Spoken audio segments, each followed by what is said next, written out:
I want to start the video by thanking all of the returning viewers. Thanks to you all, the first Homebrew Spotlight video was a massive success, as far as views go for this channel. It was probably mostly in part to the fact that Doom was covered, but it was still nice to have so many eyes on the video. This month, I want to try something different as we continue to find the voice and format for this video series, and I want to cover homebrew games released for and being developed on the Atari Jaguar. And on top of that, I want to cover games that are available to be digitally downloaded. You see, not many people own the Atari Jaguar console, and that's because it's become ridiculously expensive to own and collect for. But with digital downloads, you can avoid paying $70+ for cartridges if you do happen to have the system, or you can just purchase and download the games for play on the BigP emulator, which of course means that you don't even need the console. This allows for the maximum number of people to be able to experience these games. So if you're interested in something covered here, there's no reason why you can't play it. How cool is that? And of course, I'll have links to everything in the description of the video. But with that said, let's cover the Atari Jaguar stuff that we'll be able to download and play either right now or in the future. So get your game drives ready, load up your emulators, and let's dive into some coming attractions for the Atari Jaguar.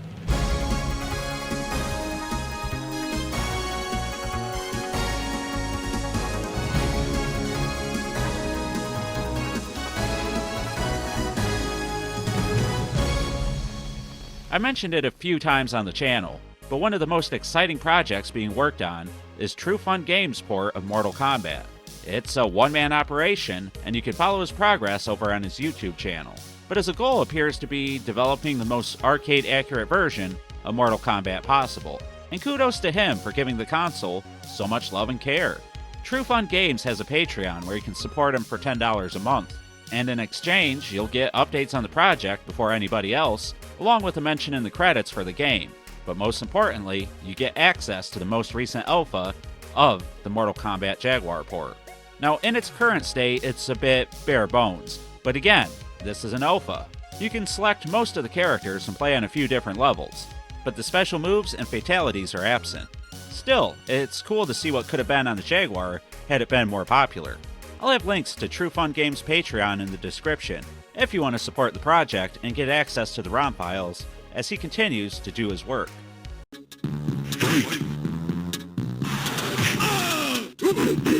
But now I want to talk about a Jaguar exclusive title that shares a lot in common with indie titles like Limbo, at least in the art style and direction. Jumping at Shadows is being worked on by Reboot, and if you like Jaguar Homebrew, then you should recognize that name. The game looks incredible, and it's been in development for quite a while. It was started in 2022, and the game seems to be approaching something close to a final version. You can head over to Reboot's website and Patreon and play a game called Mothline that is using the engine and assets as sort of a demo, but the full version hasn't been released yet. Jumping at Shadows is a platformer of sorts, and one that most fans will be wanting to grab and play. Hopefully we'll be talking more about the full version in an upcoming Homebrew Spotlight video.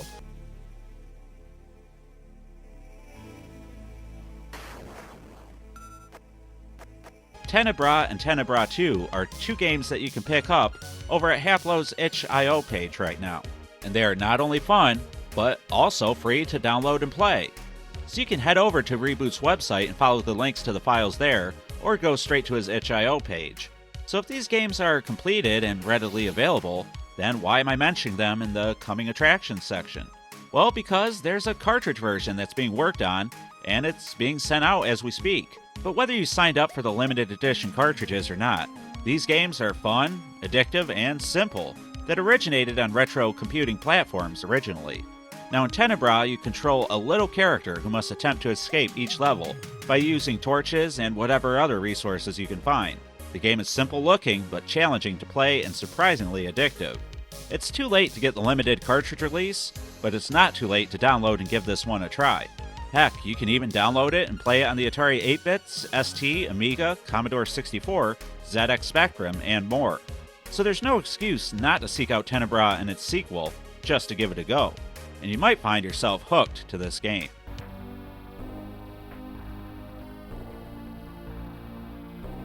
But with all that out of the way, it's time for the featured presentation. Ladies and gentlemen, I give to you Reboot's Last Strike DX on the Atari Jaguar.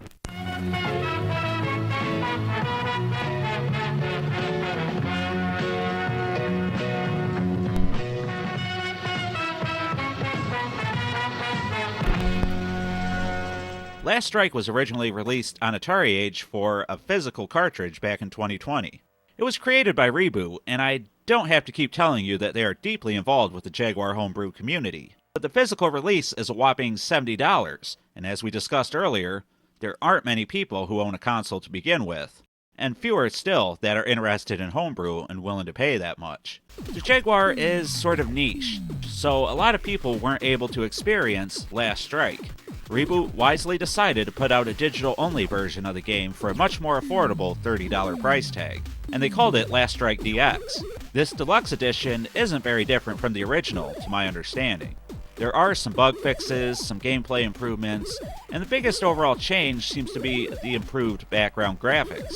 So if you lay down $70 for the original release, you are not really missing out on much here. It could suck if you like the DX backgrounds better, but I think having a physical copy is a decent enough trade-off for collectors.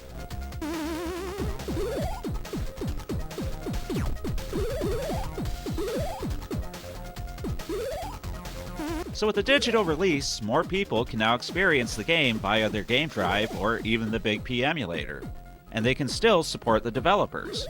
And it's a game that might surprise quite a few classic gaming aficionados. The game is sort of a reimagining of games like Scramble and Super Cobra, but I also detect hints of games like Caverns of Mars and side-scrolling space shooters. It's a smart combination of games and elements, and they even include a store in between levels where you can buy more lives, upgrade your ship's firepower and buy bombs, and speed things up for when things get inevitably tight.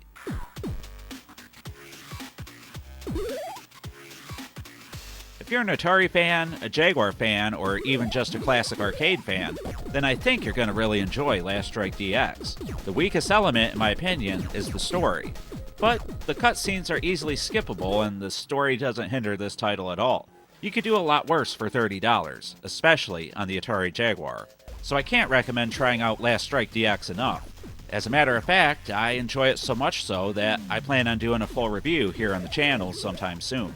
And don't forget that by pressing the Options button on the main menu, you can change different elements of the game, such as picking up where you left off by selecting between the levels you completed, and even playing a classic mode that is essentially a straight port of Scramble.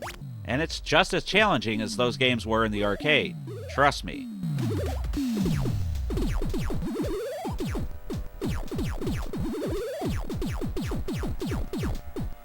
But the full Last Strike DX game is a bit easier than those games of the past. But it isn't easy by any means. This game is going to be a challenge for everybody except for the most skilled Scramble players. And even those people will find challenges in the vertical scrolling sections. Saving stranded pilots, collecting gas for your ship, and blowing up everything in your path has never been so much fun. The game would be hard to recommend to all but the most hardcore fans at $70 plus shipping. But for $30, I think you'll get plenty of gameplay, fun, and time out of Last Strike DX. If you're interested, I'll have a link to Reboot's Patreon where you can purchase it and try it out for yourself. But with all that out of the way, let's finish this homebrew showcase by showing off some games that you can pick up and play on your Atari game drive or via emulator, absolutely free.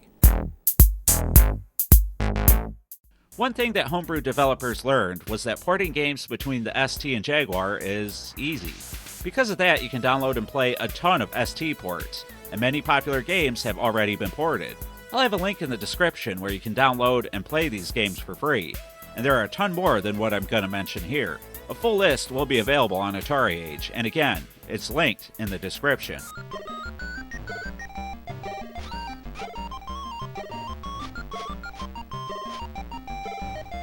Ghouls and Ghosts is a popular early arcade title that was ported everywhere, including the Atari ST, and that version is fully playable on the Jaguar.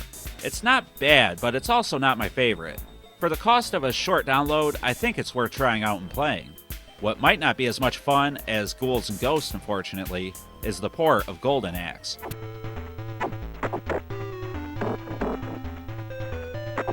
I was super excited to try this one out, as it was one of my favorite Genesis games. But this port well, it leaves a lot to be desired. And speaking of arcade beat-em-ups, the Teenage Mutant Hero Turtles game was ported to the Jag from the ST2, but man, is this version gimped. Download and try it for curiosity's sake, but unless you're nostalgic for the ST port, well, I don't think you're going to enjoy it, as it's a lesser version of the arcade classic.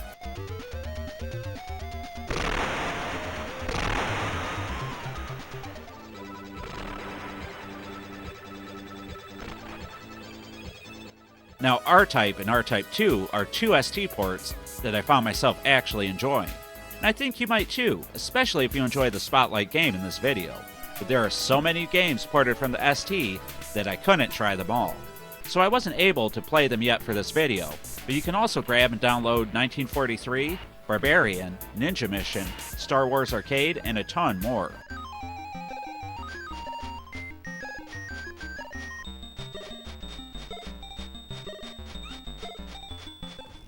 Block'em Sock'em is a puzzle game recently released for many different platforms by YouTube's John Hancock, and it's openly available on the Atari Jaguar for free.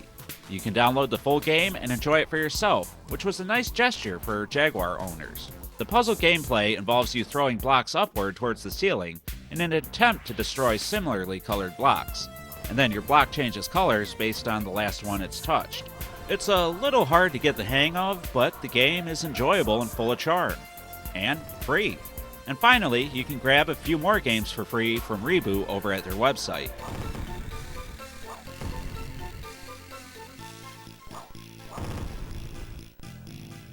Downfall is an interesting title that has the screen constantly scrolling down. You'll have to land on platforms and navigate your way down before the top of the screen crushes and kills you. It's a lot more hectic and fast-paced than you might initially think, and the challenge comes in trying your best to get a high score and make it further each time you play. It's simple and addictive.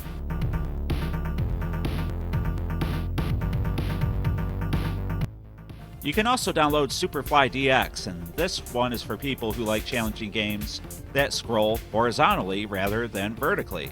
My first time playing, I died before I even knew what was going on. The difficulty can be high at times, as you really can't touch anything without seeing a game over. But much like Downfall, it's very challenging, addictive, and did I mention free? And that's it for the homebrews that I wanted to cover in this edition of the Homebrew Spotlight. When it comes to the Atari Jaguar, the homebrew community really seems to be reaching new heights. The games are becoming a lot more engaging and are looking better and better. We didn't talk about them in this one, but games like Asteroid and Gravitic Mines look really good, and are a large step up from the days of just porting games to the Jaguar from the ST. And if you're one of those people looking for a 3D Jaguar game that came out long after the console's retail life, and a game that pushes the limits, I have a suggestion. Try Skyhammer. It's available over at Songbird Productions, but it's very much worth the price of admission in my opinion. You won't be disappointed if you want 3D on the Jaguar that's fun to play and looks really good at the same time.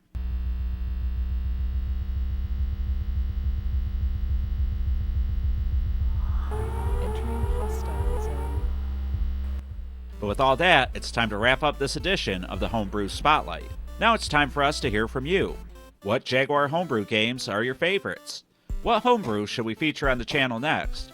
Do you prefer this console-based episode, or our previous episode where we looked at homebrew from all Atari platforms? What do you think of the games we featured on this episode? Are there any that you'll be trying or you want to try? Let me know about all this and more in the comments down below. And be sure to check us out on social media. We have a Facebook, X or Twitter if you will, Instagram, and more linked in the description. And a Discord too, where you can discuss all things Atari with like-minded Atarians. And finally, I want to let you all know that the Atari Network has a Patreon. You can support the channel for $2 to $5 a month and receive occasional exclusive videos, audios, live streams, and watch-alongs. Thanks to the support of Patreons, we are able to collect more stuff to cover on the channel, do giveaways, and replace equipment when the need arises. The following classy Atarians have already decided to support the channel, and I can't thank them enough for their support. You guys rock, and I couldn't do this without you. And with all that, it's time to wrap up this Homebrew Spotlight. I've been the 7800 Pro Gamer, a guy who actually enjoys using the Atari Jaguar controller, as mad as it sounds. And I'd like to thank you all for watching the video. And please remember to stay classy, Atarians.